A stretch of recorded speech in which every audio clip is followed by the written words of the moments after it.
SIR একটা নিছক একটা সাংবিধানিক প্রক্রিয়া। সেখানে দাঁড়িয়ে যেটা হচ্ছে নিবিড় ভোটার তালিকা সংশোধন। ভোটার তালিকায় নাম থাকা আমাদের প্রত্যেকেরই একটা মৌলিক অধিকার। যে কোনো ভোটারের গণতন্ত্রের মৌলিক অধিকার হচ্ছে ভোটার তালিকায় নাম থাকা। এসআইআরটা করা হচ্ছে কেন?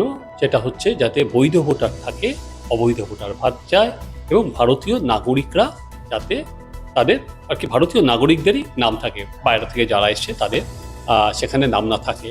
সেই দিক দিয়ে দেখতে গেলে নির্বাচন কমিশন এটা সম্পূর্ণভাবে পারে, কারণ জনপ্রতিনিধিত্ব আইনে নির্বাচন কমিশনকে সেই ক্ষমতা দেওয়া হয়েছে। এবার স্পেশাল ইন্টেন্সিভ রিভিশন এইটা নিয়ে যেটা বিরোধীরা বলা হচ্ছে যে বেছে বেছে তারা বিরোধী ভোটার সেখানে বাদ দিয়ে দেওয়া হচ্ছে। এটাই তো মূল অভিযোগ। এখানে দুটো অভিযোগ, একটা হচ্ছে সাংবিধানিক যে প্রক্রিয়া সেটা প্রথমে চ্যালেঞ্জ হয়েছিল যে নির্বাচন কমিশন এটা পারে না, দ্বিতীয়ত হয়েছিল একটা প্রয়োগ, দুটো জিনিস, যে প্রয়োগ ঠিক মতো হচ্ছে না। তাহলে প্রথম ক্ষেত্রে আমি যদি দেখতে পারি যে সাংবিধানিক বৈধতা আছে কিনা, সেটা নির্বাচন কমিশন বলেছে তার সাংবিধানিক বৈধতা আছে। এবার দ্বিতীয় ক্ষেত্রে আমি যদি দেখি তার প্রয়োগ, এখনো পর্যন্ত কিন্তু নির্বাচন কমিশন বলেনি যে তার প্রয়োগ ভুল হয়েছে। আমি কিসের রেসপেক্টে বলছি? আমি বলছি হচ্ছে বিহার এসআইআর এর নির্বাচন কমিশন কিন্তু একবারও বলেনি তার প্রয়োগে ভুল হয়েছে।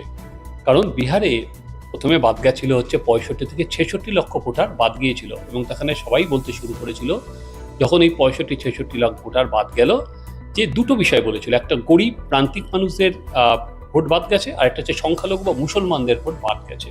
তো জাস্টিস সূর্যকান্ত, এখন যিনি চিফ জাস্টিস, এবং জাস্টিস জয়মাল্য বাগচির বেঞ্চে যখন এই মামলাগুলো হয়, দীর্ঘদিন ধরে নানা মামলা চলেছে, সেখানে জয়মাল্য বাগচিরা এসে বলেছিলেন এই যে 33 লাখ যে মৃত ভোটার, এটা বলা হচ্ছে আপনারা প্যারেড করান, 100 জন লোককে নিয়ে আসুন যে যারা জীবিত অথচ বলা হয়েছে তারা মৃত, কিন্তু সেটা দেখানো যায়নি সেখানে দাঁড়িয়ে, বা শুধুমাত্র মুসলিমদের বাদ দেওয়া হয়েছে সেটাও প্রমাণ করা যায়নি।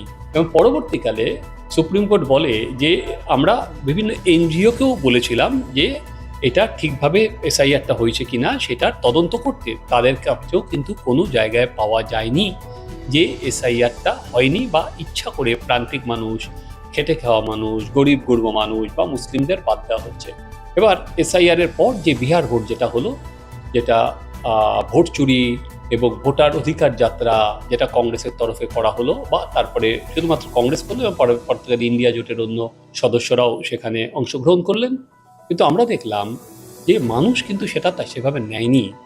বিজেপি এবং এনডিএ জোটে এবং এই মেজরিটি নিয়ে জয় এটাই প্রমাণ করে যে সাধারণ মানুষ প্রথমত তো আদালত সেটা মানেনি, তারপরে সাধারণ মানুষও সেটা প্রত্যাখ্যান করেছে। এবং বিহারে আমরা যদি দেখি মহিলাদের ভোট সেটা কিন্তু 10% বেড়ে গেছে এবং আগের থেকে ভোটাধিকারও বেড়েছে।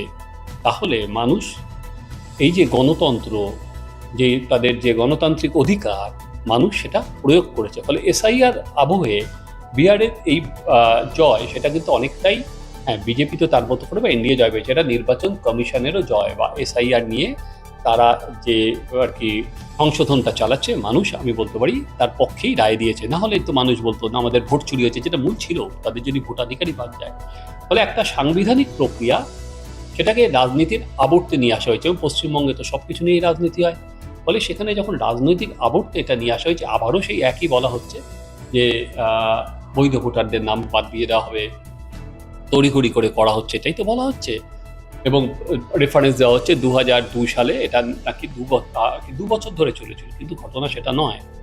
2002 থেকে 2004 পুরো প্রসেসটা চলেছিল, কিন্তু পশ্চিমবঙ্গে কিন্তু 2001-এর নভেম্বর মাসে নোটিফিকেশন বেরিয়েছিল, এবং 2002-এর ফেব্রুয়ারি মাসে খসড়া ভোটার তালিকা বেরিয়েছিল, এবং সেই সময় সিইও ছিলেন হচ্ছে সব্যসাচী সেন।